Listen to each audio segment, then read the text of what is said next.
विद्या विवादाय धनं मदाय शक्ति परेशां परपीडनाय खलस्य साधोर्विपरीतमेतत् ज्ञानाय दानाय च रक्षणाय।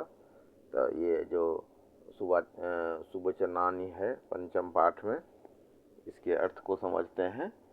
तो इसका अर्थ है कि दुष्ट व्यक्ति की विद्या विवाद के लिए, धन घमंड के लिए और शक्ति दूसरों को दुख पहुंचाने के लिए होती है। इसके विपरीत सज्जन व्यक्ति विद्या ज्ञान के लिए, धन दान के लिए और शक्ति दूसरे की रक्षा करने के लिए होती है। तो इस पाठ में खल और साधु के बीच के अंतर को उनके व्यवहार से समझाया गया है। विद्या यानी कि एजुकेशन, नॉलेज।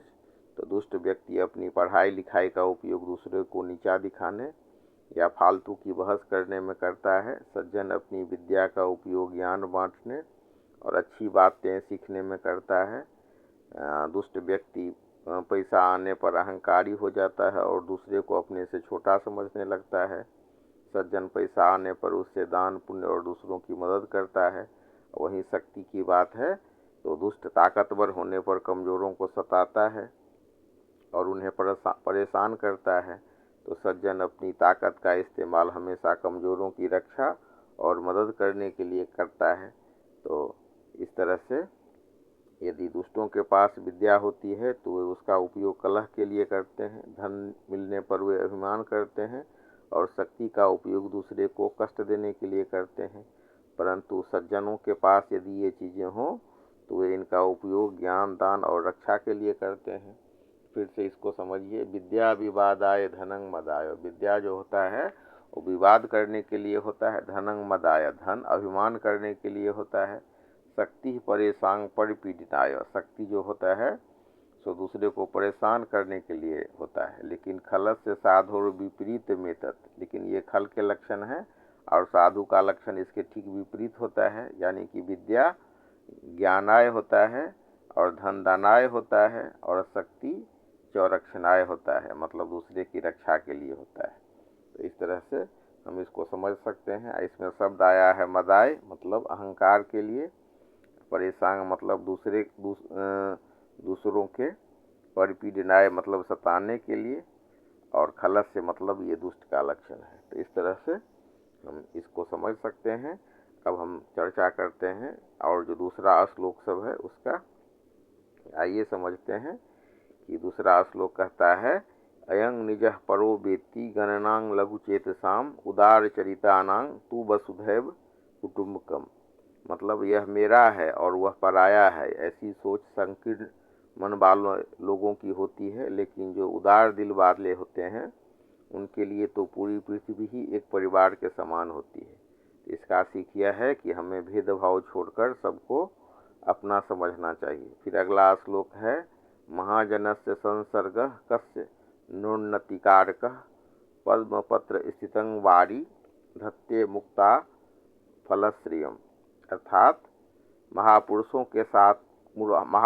का साथ किसकी उन्नति नहीं करता। अर्थात अच्छी संगति से हर व्यक्ति का भला होता है। जैसे कमल के पत्ते पर पड़ी हुई पानी की बूंद भी मोती की तरह चमकने लगती है, वैसे ही सज्जनों के साथ रहने से साधारण व्यक्ति भी श्रेष्ठ बन जाता है।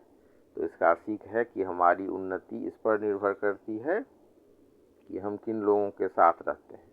इसमें शब्द आया है, संस्कृत में शब्द है निजः। निजः का अर्थ होता है अपना। लघु चेतसा मतलब छोटे हृदय वालों का। उदार चरिता नाम मतलब विशाल हृदय वालों का। वसुधा माने पृथ्वी, धरती। संसर्ग मतलब साथ या संगति। बाड़ी माने जल या पानी। मुक्ता फल श्रियम मतलब मोती जैसा शोभा। तो इस तरह से हम इन श्लोकों को समझ सकते हैं। फिर हम देखते हैं कि